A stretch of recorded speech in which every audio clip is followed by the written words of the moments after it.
For today's episode, I'm going to feature another online food business.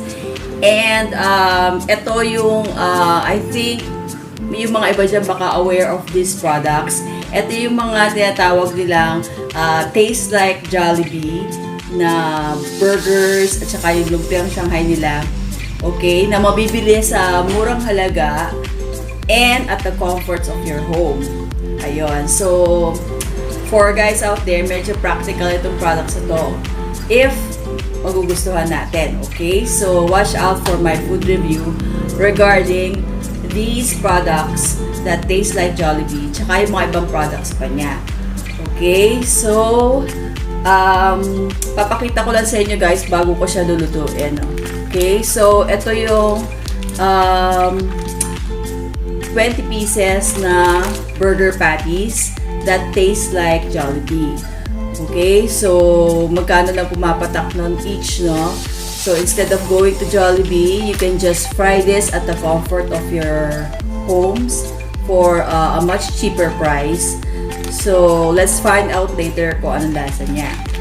Okay, and then ito pa yung isang product niya, yung kanyang lumpia. So for 120 pesos, mura na to.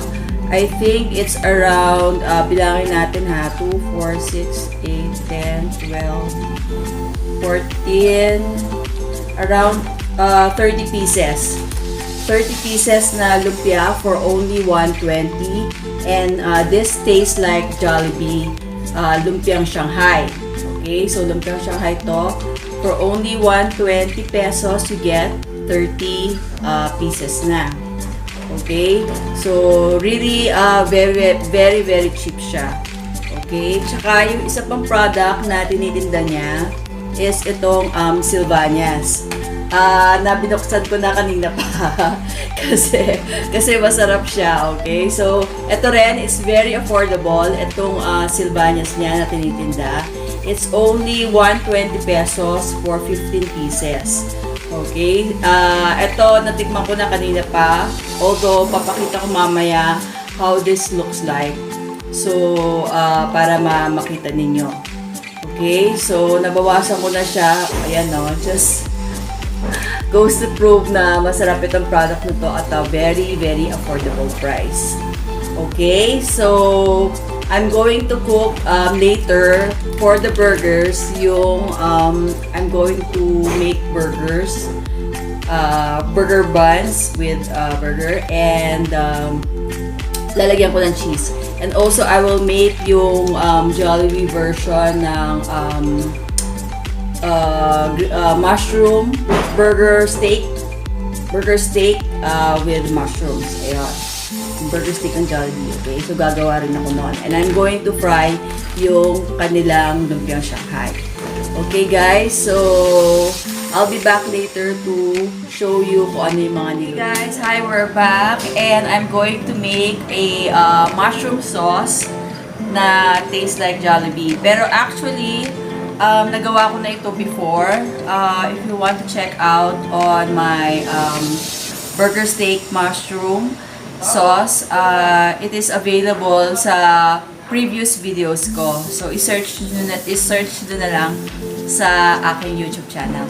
Okay? So, maglalagay lang ako ulit ng around 2 tablespoons of butter. Ayan. So, medyo mainit na yung pan, kaya ilalayo ko ng konti. Ayan yung butter. Okay. And then, instead of the flour, i-ano ko na muna tong mushroom. I-fry ko na muna siya. Okay. So, mushroom. Okay. Ayan siya, yung mushroom. Okay. Medyo mainit na kasi yung pan kaya ayun, nilalayo ko na ng konti. Okay. Ayan. So, i-fry lang natin ng konti yan. Meron pang konti dito. And now, we're going to add yung ating flour. So, for every 2 tablespoons of butter, maglalagay tayo ng 2 tablespoons of flour. Okay, so, ayan, medyo na-fry na ng konti yung mushroom. So, flour naman ngayon. Okay. Ayan. So, we're going to just mix the flour together with the butter. So, kailangan maluto yung harina sa butter. Okay. So, hintayin natin siya maging golden brown yung harina. Ayan. Okay. Pag sa tingin nyo medyo malabnaw yung butter, pwede kayo mag-add ng harina pa. Okay. So, yan. Mag-add lang siguro ako ng konti pang harina. Okay. Sprinkle ko lang dyan. Okay. So, ayan guys. Hindi ako masyadong techie kaya hindi masyadong nakikita yung niluluto ko. Okay, so, yan siya. Okay, so, i-focus na lang natin siguro, no? Ayan. Focus natin ng konti. Lapit ko ng konti to. Ayan guys, para makita nyo lang. Okay. So, ayan na siya.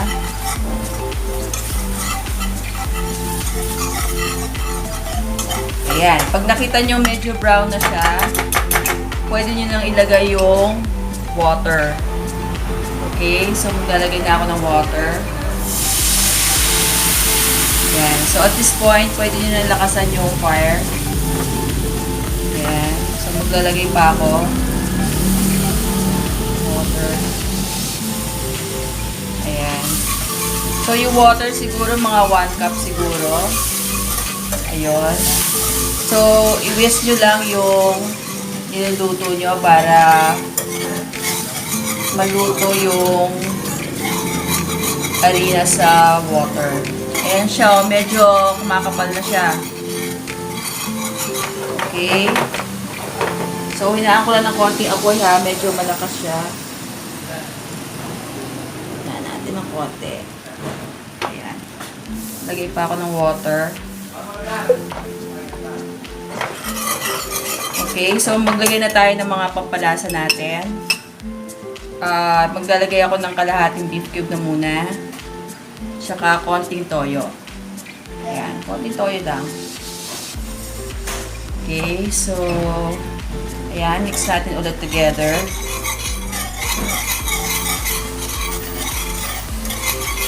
Ayan, ang kagandahan sa making your own burger mushroom sauce sa bahay. Siyempre, unlike if you go to Jollibee, kukunti lang yung mga mushroom, di ba? Pero, if you make your own burger mushroom sauce at home, siyempre, pwede nyo damihan yung mushroom, ganon. Pwede nyo damihan yung sauce, ganyan. So, mas practical talaga if you cook your burger steak mushroom at home. Super easy lang naman gumawa ng burger mushroom sauce. Ayan, almost pwede na siya, oh. Okay, so ang gagawin ko at this point, titikman ko na siya. Titikman ko kung pwede na siya, ha. Ayan siya guys, oh.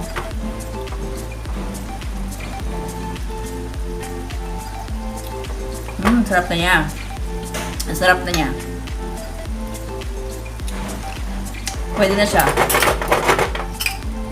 Ayan, so in just 5 minutes, nakagawa na kagad tayo ng ating burger mushroom sauce. Ayan, so ito yung lalagay natin dun sa burger patties. Sige. Guys, so taste test na tayo sa mga niluto ko for today. So I have Lumpiang Shanghai with sweet chili sauce. Ito yung silvanas niya na bawas na. And our burger. Ayan. And yung burger steak mushroom na niluto ko. Okay, so let's taste this. Guys, so tapos na ako magluto ngayon. And iti-taste test na natin yung mga ginawa ko. So yung first dish na itatry natin is yung aking burger steak a la Jollibee. Okay, using yung burger patties na binili ko kay Manicdao.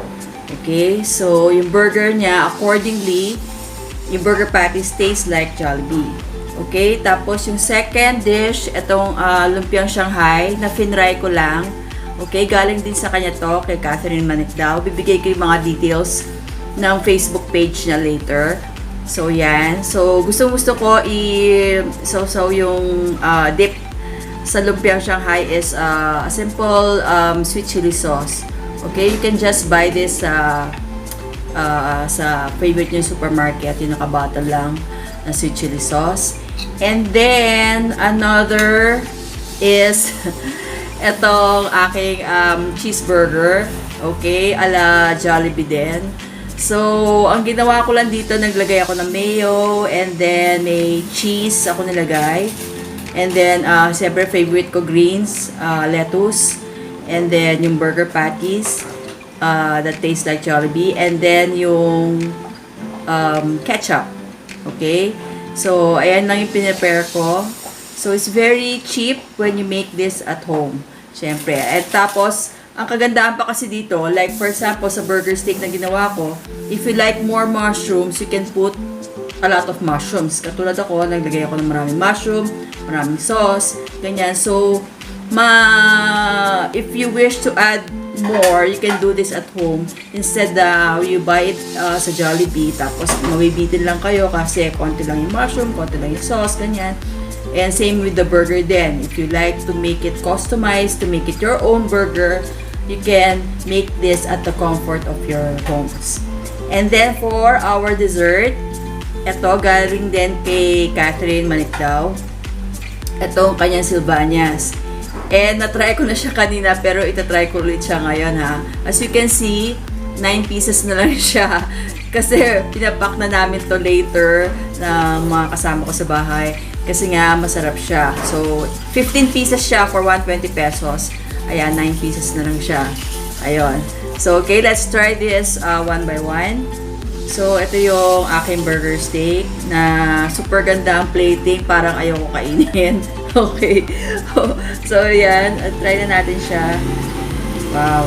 Alam niyo, napansin ko sa burger niya, okay, habang pina-fry siya, hindi siya nag-shrink. Okay. So, kasi yung ibang branded na burger patties that I know, okay, ayoko na magsabi ng brand ha, kapag pina-fry mo, nag-shrink siya. Nag-shrink yung size, lumiliit.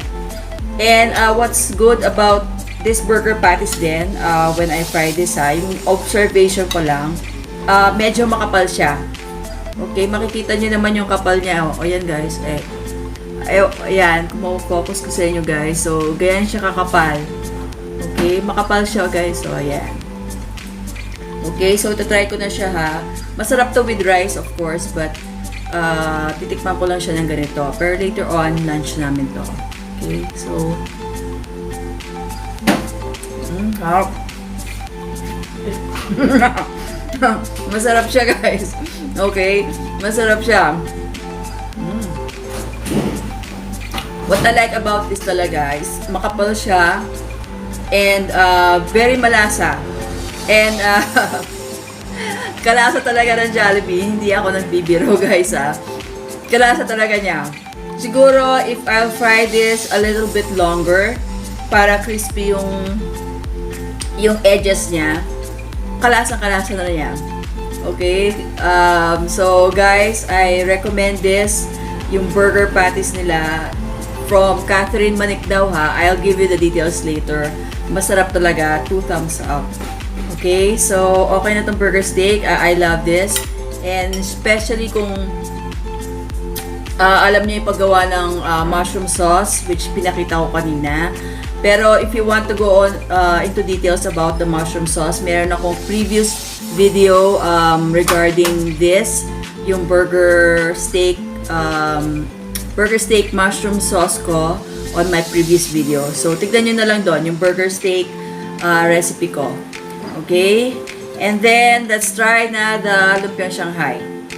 Okay, ito na. Ayan siya guys, so very crispy. Ayan siya guys, so ayan. Talagang kamukha talaga, I should say kamukha talaga ng Jollibee Lumpiang Shanghai. Yung looks yung aesthetics niya.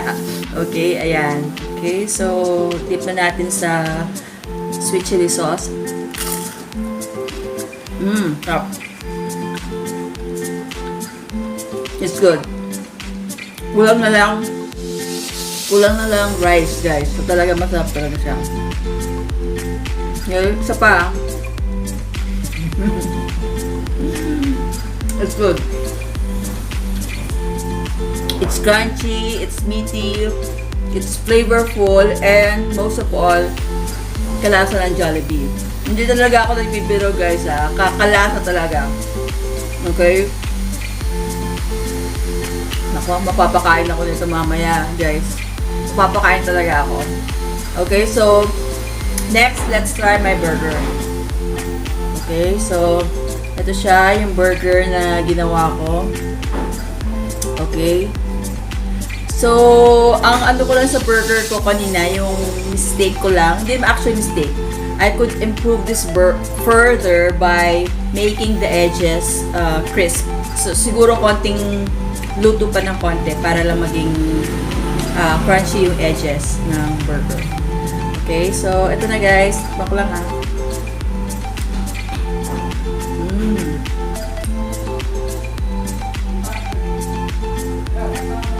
It's good. Pwede na siya. Pwede na siya. You can add your favorite condiments. Kung gusto niyo ng mustard, kung gusto niyo ng pickles, you can add whatever you want using these burger patties, and solve na solve siya talaga. It's really good. Masarap siya guys. 2 thumbs up sa what I tasted so far. Okay? And for our last, tikim test, ito yung silvanas niya. At like I said earlier, so natikman ko na siya, and yung mga ibang kasama namin kanina. Masarap talaga siya. Pero I'll taste this one for you para lang alam nyo. It's good.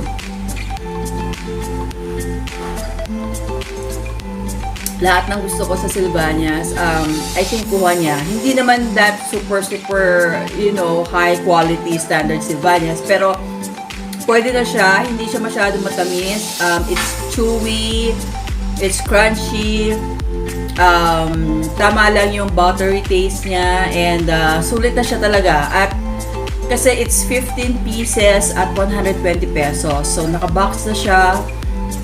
It's very affordable and it's very cheap. So guys, you should try this silvanas by Catherine Manicdao. Makain pa ako ng isa kasi masarap. Good. Okay. Guys, thank you so much for watching my video today. If you like to order the burger patties, the Lumpiang Shanghai, and the silvanas, and meron pa siyang ibang products na sinesell. I think meron din siyang siomai, tsaka yung parang chicken BBQ, inasal, meron din siya. Basta lahat for working parents out there, mga ready-to-cook products by Catherine Manicdao. And most of all, it's very affordable. Kaya-kaya ng budget ninyo. You should try this. Okay, I will leave her Facebook page so you can order directly to her. Okay, so till our next food review, this is Marita Stan from My Mom's Recipes Deleted by Alzheimer's. See you again for another episode. Okay, bye!